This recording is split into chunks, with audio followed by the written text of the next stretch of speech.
उत्तराखंड में नई व्यवस्था के बाद प्रशिक्षित फार्मासिस्ट ही खोल सकेंगे आयुर्वेदिक मेडिकल।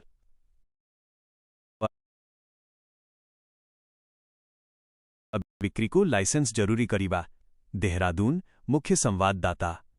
उत्तराखंड में आयुर्वेद की दवाओं की बिक्री के लिए भी लाइसेंस अनिवार्य होगा। भारतीय चिकित्सा परिषद उत्तराखंड की ओर से इस संदर्भ में प्रस्ताव तैयार किया गया है, जिस पर शासन स्तर पर जल्द निर्णय होने की उम्मीद है। दरअसल एलोपैथी और होम्योपैथी दवाओं की बिक्री लाइसेंस के आधार पर होती है, लेकिन आयुर्वेद में ऐसी कोई व्यवस्था नहीं है। इस वजह से कोई भी दुकानदार आयुर्वेद की दवा बेच सकता है। आयुर्वेद के फार्मेसी बेरोजगार लंबे समय से इस व्यवस्था में बदलाव की मांग कर रहे हैं। इसी के आधार पर भारतीय चिकित्सा परिषद ने पूर्व में आयुर्वेदिक दवाओं की बिक्री के लिए लाइसेंस की व्यवस्था बनाने और प्रशिक्षित आयुर्वेदिक फार्मासिस्टों को ही ये जिम्मा दिए जाने के संदर्भ में प्रस्ताव पारित किया था। परिषद के इस प्रस्ताव पर अब शासन स्तर पर कवायद शुरू होने जा रही है। शासन के सूत्रों ने बताया कि जल्द ही इस निर्णय पर सहमति बन सकती है। इससे राज्य में आयुर्वेद दवाओं की बिक्री लाइसेंस के दायरे में आने के साथ ही उसका सदुपयोग संभव हो पाएगा। हजारों बेरोजगार युवाओं को मिलेगा लाभ।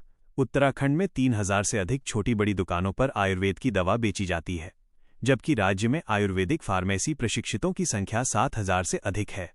ऐसे में यदि नई व्यवस्था बनती है तो फार्मेसी प्रशिक्षित बेरोजगारों को बड़ा लाभ मिलेगा और उनका दवा लाइसेंस उनके काम आ सकेगा। Coat section. आयुर्वेदिक दवाओं की बिक्री लाइसेंस के दायरे में आनी चाहिए। चिकित्सा परिषद की ओर से इस संदर्भ में प्रस्ताव तैयार किया गया है। इस पर अंतिम निर्णय शासन स्तर से होना है। डॉक्टर JN नौटियाल, चिकित्सा परिषद उत्तराखंड।